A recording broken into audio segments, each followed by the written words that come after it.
bad feeling about this. I have a bad feeling about this. I have a really bad feeling about this. I don't know.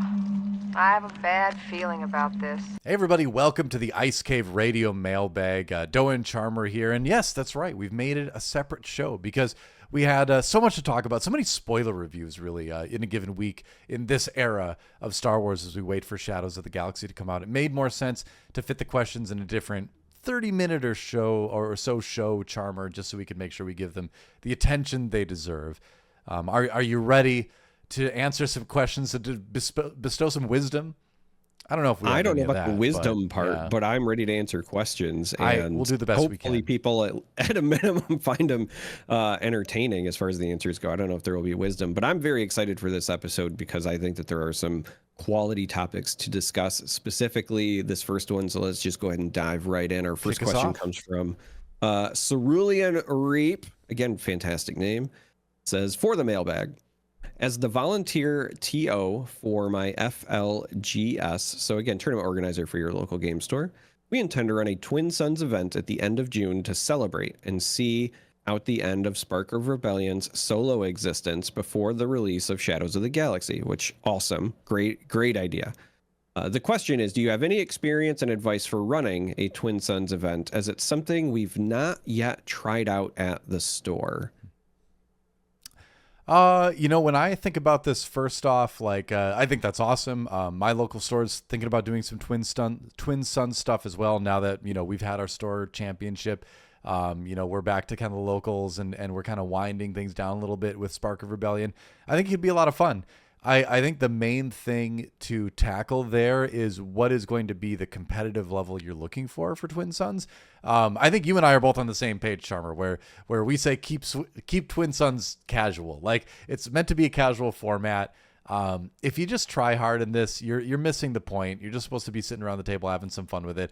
Obviously, when you make it into sort of a tournament setting at a local shop, people are going to want to win. So I would say, in terms of the organization for this, if you want it to be more on the fun, casual side, keep the prizing to a minimum and keep the participation rewards to a maximum, right? Where you've got these two bars, right? When you're organizing a tournament, do you go results heavy or do you go participation heavy? Because moving those levers can dictate the level of seriousness people approach it with. So for something like this, if you want it to be casual, bring the rewards down and bring the participation up, right? So everybody gets about the same for showing up. You all get something, and then maybe the winner gets like a little something else, but not enough to make people like super try hard, right? If you want it to stay casual, which I think is going to be the most fun result, that'd be my suggestion. Yeah, I would like to echo that. So first and foremost, keep Twin Suns casual. Now, with that being said, you do still have the, burden of running the event. So if you want to still, reward a winner, and I think that that's fair, playing to win is still part of the game, then it's going to depend on how many people show up. I think that a sweet spot is like pods of 4. So just hypothetically, if you have 8 people show up, you have 2 tables of 4. And you could do something where you kind of get points in a reverse order of finish. So like, winner of, game 1 gets 4 points, second place gets 3, third gets 2, last gets 1 point. And then you repair based on that. And maybe you play 3 or 4 rounds just to kind of mix and match so that everybody has a good time. But again, the emphasis should, in my opinion, be on the experience. And so much like what Doa was saying, I think that there should be, some reward for winning, but there should likely be generous rewards for participating. And another potential suggestion would be to also, whether it's give awards from you as the TO, or maybe you put together like a survey at the end where people vote or whatever. I think it'd be really cool to incentivize people to do things different. Mm-hmm. So maybe you give a prize for like most thematic deck. Maybe you give a prize for, most cinematic moment recreated, right? Where you reward people for trying to do something from Star Wars. Just, again, something centered around like the fun of the experience and not just for the winners, if that makes sense. And you could play with those ideas however you want, but that's what I think would really encourage people to just kind of show up and enjoy the format and and just have a good time. Yeah, when I've seen things like this succeed in the past, there's been like little sub trophies handed out, like spiciest deck, that kind of thing, and that makes it fun, right? Because then people are having different objectives when they show up. You know, they're like, oh, I made a really spicy deck, a really lore appropriate deck, right? Thematic deck. I think that's a really good thing to add on there too. Yeah. Either way, glad you're doing it. It's gonna be fun. I'm looking forward to playing more myself. Yeah, it is very nice of you to be the volunteer tournament organizer. I just want to say that as well. The people who run events, the people who judge things, especially with no official judge program and so forth, at the moment, you are kind of the real heroes of the community right now because you're making sure that everybody has a place to go and enjoy the event. So kudos to you. And with that, I think we're ready for our next question, if you want to take the next one. Yeah, for sure. From Lefty on the Discord, did you ever have a card just break your brain? Not in complexity, but for some reason you can't stop thinking about that one specific card, regardless of any new spoilers or anything anyone says. That's a good question. I'm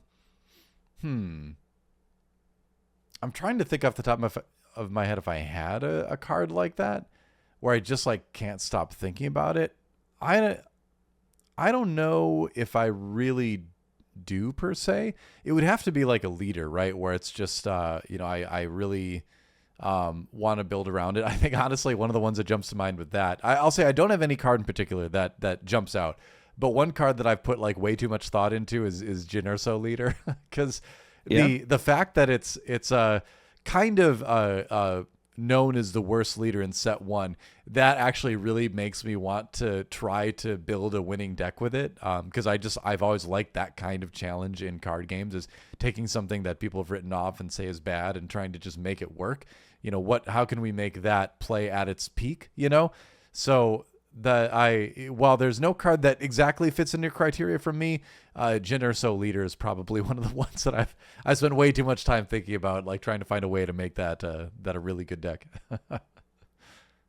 On my end, I think this is a great question because there are some things that you focus on because you have an obsession. So like for me, Sabine's my favorite character, so I've played a bunch of Sabine decks. I love Iden as a character, so on the other end of the spectrum, I've played a bunch of Iden decks. But when it comes to cards that I keep thinking about or I keep coming back to, in set 1, that card is It Binds All Things. I look at that card and I say, when that works, that is such a powerful effect. Mm-hmm.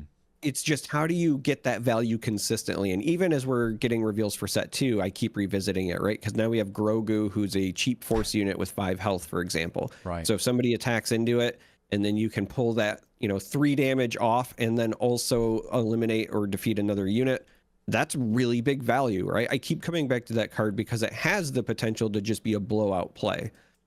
And I've yet to make it work consistently. So I will always keep an eye out. For set 2 right now, that card is just, it's Palpatine's Return.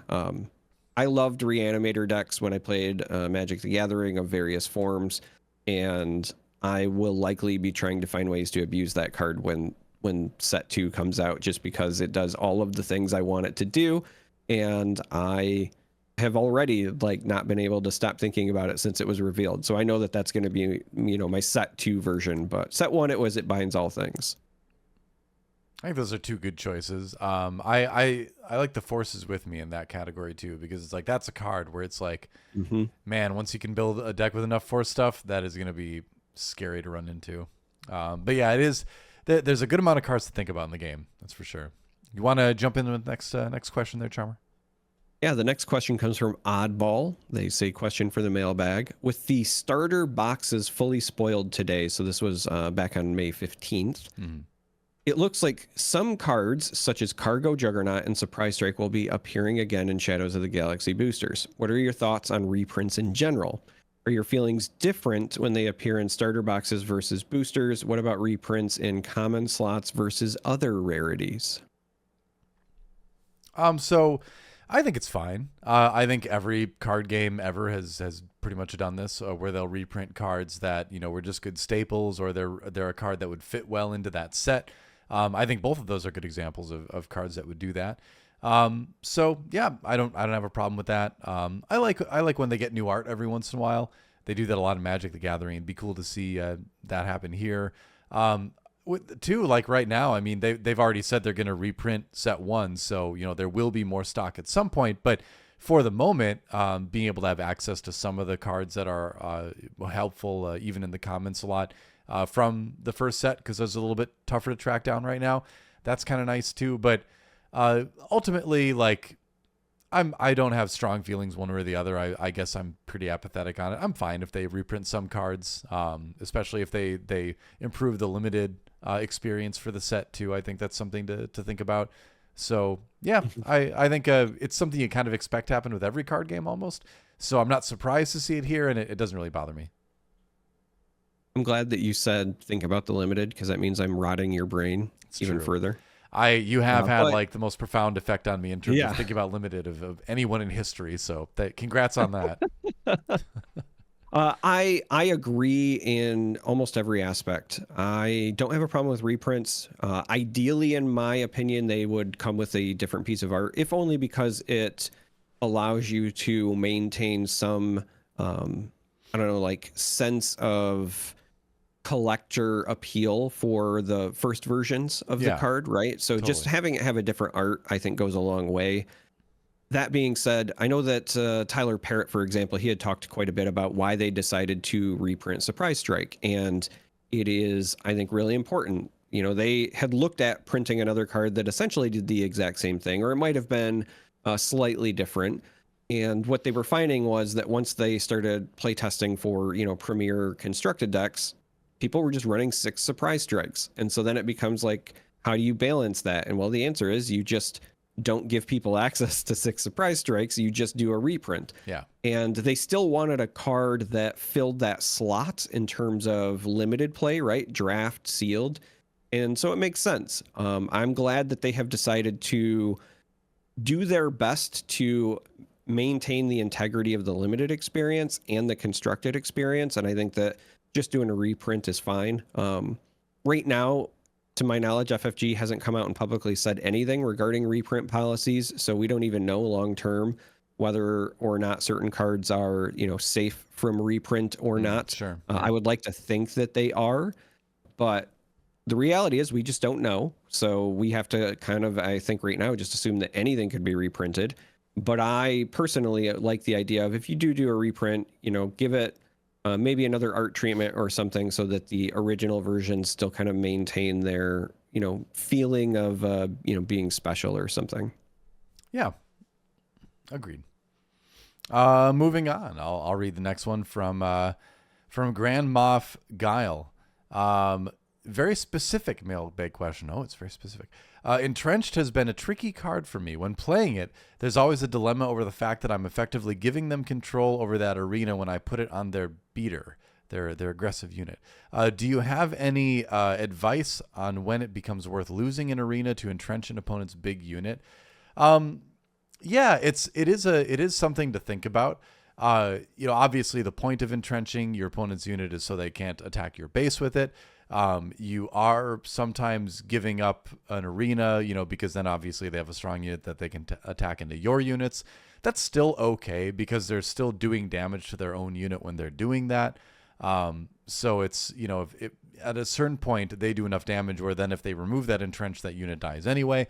So, that's not a huge concern, I guess, for me. And I think the main reason why that in most cases shouldn't bother you too much is because you're probably playing entrenched in a deck that is very slow, more control oriented, and you're not super concerned about controlling that particular arena the entire time, because there will be a point in the game where you can just clear everything and just seize control no matter what's over there. So giving up control temporarily with something like Entrenched shouldn't matter too much, because your overall deck aim is to just control the entire game at some point. So yeah, I think I can see where the concern comes in. But I think the decks that you play it in should be built in a way where that's not ultimately going to derail you from winning the game, if that makes sense. I think that's good advice. And to get even more specific, since this is a very specific mailbag question. Very specific. I think that the best times to use it are when you know your deck and your deck may not have a lot of other options in that arena, as well as I think that you get more value when you put it on unique units, because then they can't just play another one without just getting rid of the entrenched one anyway. And I also think that it's best used on units that don't have any sort of passive effect. Now, saying all of that, I'd like to provide some examples. I think that it's best used in space because very often most decks don't have a lot of space presence, or if they do, it's not as much as the ground. I also think that it's pretty good in space because if you're playing Entrenched, you're probably playing a blue control. It would not be that much to hazard a guess. You're maybe playing like Avenger as well. So by the time you do play your space unit, it's going to be huge anyway. And it may or may not even just kill their unit, right? When you get the sacrifice effect from Avenger. So you're kind of safe there. Yeah. But that doesn't mean that you can just slam Entrenched on any space unit, right? Because you don't want to put it on something like an A-Wing, for example, if you're planning on still playing units into space, because now the A-Wing is a menace, let's be honest, and they can just play another A-Wing, right? But if you're not in any position where you're going to play units in space anytime soon, then yeah, you can entrench even an A-Wing. What you don't want to do, though, is entrench something like a Red 3 if you can help it, because that still provides the passive effect. You want to just deal with that outright, and now you might make it harder to deal with in the future. Like you could entrench a Red 3, but then if you draw a takedown that you would have maybe wanted to have used on it, it's outside of takedown range, right? Another unit that is kind of a double-edged sword is the Fire Spray. On the one hand, it's a big space unit. It's a unique. It could look very appealing. But if you put Entrench on a Fire Spray, they still have access to the ability to tap down units as well, right? It has that passive activation. So you would prefer to use something like a Vanquish there. So again, in my opinion, Entrenched is best on space units. It's usually best on, again, unique ones. So if you're in a blue mirror, for example, putting it Entrenched on an Inferno 4, entirely fine. You don't want to put it on units that have Overwhelm. That's usually a no-no. And that's the short version. It's a very nuanced thing. And I think that's why it's such a specific question, right? And the best advice I can give is just kind of think about the benefits and the drawbacks at the time of playing it and then go from there. And I'm not saying that you're not doing that already, but it is, I just think, an important mental exercise to think about, like, why is it better on some units than others? And, hopefully this helped with that. I hope. I don't know. Remember when I said we might not have wisdom? This might be one of those. Well, you're right. It's a very versatile card. I think we hit all the main things with that. Definitely don't entrench a K2SO if you've got a unit on the board yet, because you're just going to take a lot of overwhelm damage. Yeah, but I have seen people make that mistake. At the 4K, I think I mentioned this at the 4K. I played it the other day. A guy had a Death Star Stormtrooper out, and he had trenched my K2SO, and I was like, "My guy, what are you doing?" and then I hit him for like, what is it? It's like 6 damage, and K2SO lived. But that was a good time for me at least. But yeah, it's a great card, and once you learn to use it a little bit, you'll get the hang of it. Good question though. Our last question here. Did I read the last one or did you? I can't even remember. I think I read the last one. I think it's your turn. All right. Well, you know what? I don't remember, so I'm just going to read this one. Do it. This comes from E. Question: in regards to the new smuggle mechanic, how many resources do you need to have available to play a card for its smuggle cost? So the example they provide is if you have 5 resources and you have tech resourced in that 5, so tech is face down as a resource. You wish to play tech for its smuggle cost of 5. Does he count himself as a resource before being played out? Does the incoming card off the top of the deck come in to make up the 5th resource? Is that new resource card exerted or not? Or I think they mean exhausted, but they put exerted. Do you actually need 6 cards in resource to do smuggle things? Hope you guys can add clarity. So I will just go ahead and tackle this one real quick because this is something that I had questions about as well, and I've had it cleared up for me. Sure. The card can pay for itself. So in that first example, if you have 5 resources and tech is one of them, you can exhaust a card in your resources to then play it, because you are paying the cost before it enters play.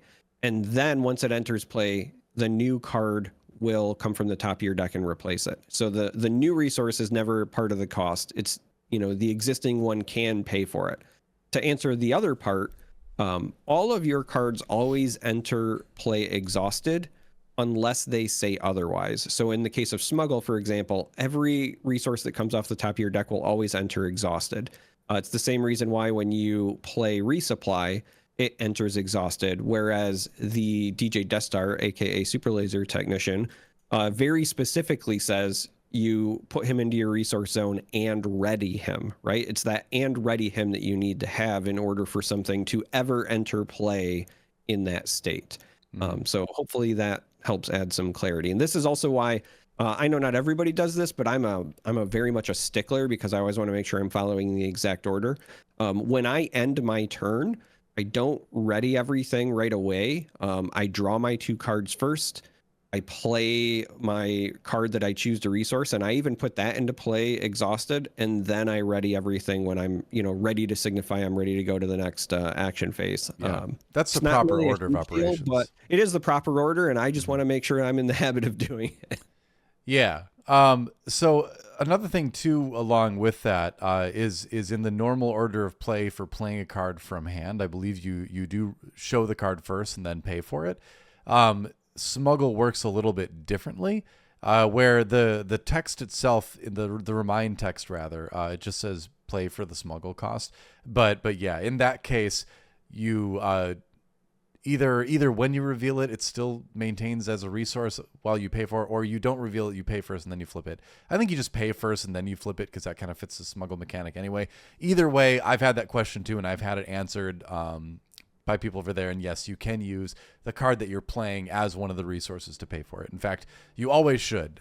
There's very few reasons why you would not want to do that, because if you don't, you're just a resource down. Yeah, so definitely use the card you're smuggling out as a resource to pay for it when you're paying for it. Unless Hopefully you used it for a different card already. But yeah, just that's make true sure too. it's exhausted before. Yeah, you can also you can also play it if it's an exhausted resource too. I suppose that's something to add in there too, is that you can have used it to pay for something else earlier and then still play it out via Smuggle. So for instance, say you pay for, you pay however much it costs to play tech from your hand, and then after he's out, then you want to smuggle out one of the cards that you had used to pay for him, you can totally do that too.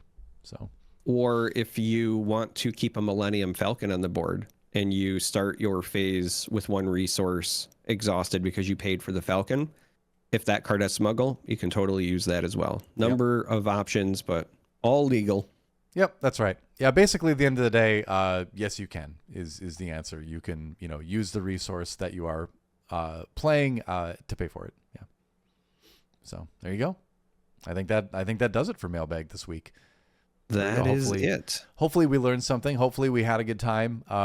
Thanks for watching. If you are a certain Patreon tier, your questions will be prioritized in the mailbag. But don't let that stop you from posting mailbag questions. Anyway, we usually try our best to get through all of them, regardless of where they come from. But definitely jump on the Discord to ask those questions, because the Discord questions in general get higher priority than Twitter and stuff. And we'd love to have you in the Discord. There's tons of great conversation going about every leader in the game you can imagine, the game itself, tournaments around it. It's we've got almost 400 people, I think, in the Discord now, and it's great. Like I love chatting with everybody, and there's a lot of really good wholesome discussions. So yeah, we'd love you to be a part of it if you're not yet. So jump in. Any final thoughts before we end the mailbag? No. Okay. No, I think I'm all thought it out. It's been my brain is mush. Yeah, it's been a barrage of information. There's been a lot going on, and overwhelming barrage. Yeah, I'm glad that you got the pun there. But, I got it. Yeah, no, I don't have anything else to add. This has been wonderful as always. Again, just make sure you are sending us your questions. You can do it via the mailbag section in the Discord. You can also email us at icecaveradio@gmail.com. We check that as well. We appreciate you interacting and, giving us questions so that we can do this segment. But as always, feel free to reach out even outside of this segment, and sometimes we will give you a more direct answer as well. Maybe. You never know. All right. Thanks for watching, everybody. We're supposed to do a Star Wars quote here. So I thought they smelled bad on the outside. Good night, everyone.